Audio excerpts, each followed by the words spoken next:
খুব সহজেই কিভাবে বাড়িতে আপনারা দই কাতলা বানাতে পারবেন সেই রেসিপি শেয়ার করছি। তো মাছগুলো সাদা তেলে নুন দিয়ে ভেজে নিতে হবে।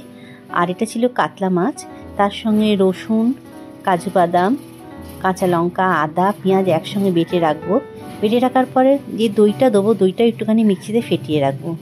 যে তেলে মাছ ভেজেছি সেই তেলেই শুকনো লঙ্কা, একটু কালো জিরে ফোড়ন দিয়ে মশলাটা দিয়ে দেবো। ভালো করে কষে তেল দিয়ে নামাবো। তেল যখন ফুটে উঠবে তখন তাতে দিয়ে দেবো জিরে গুঁড়ো, ধনে গুঁড়ো, গরম মশলা গুঁড়ো, নুন আর এই ফাটানো টক দইটা দিয়ে ভালো করে নাড়বো। যখন দেখবো সেটা থেকেও তেল বেরোচ্ছে তখন মাছগুলো দিয়ে দেবো আর জল একটু দেবো। যে যেমন জল বুঝবেন, যেরকমভাবে কাইটা রাখবেন সেইভাবে দেবেন।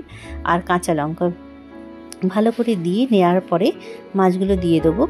আর একটা ক্রিমি ভাব হয়ে যাবে, আপনারা দেখবেন যখন ফুটবে একটা ক্রিমি ভাব আসবে, তখনই ওটা নামিয়ে দেবেন ধনেপাতা দিয়ে। ব্যাস তৈরি হয়ে গেল দই কাতলা। এটা কিন্তু খেতে খুব টেস্টি হয়, আপনার ভাতের সঙ্গে খুব ভালোভাবেই এটা যায়। আর এটা অনেকেই ক্ষীরোদ কাতলাও বলে, তবে আমাদের এখানে কিন্তু দই কাতলাই বেশিরভাগ সময় বলা হয়।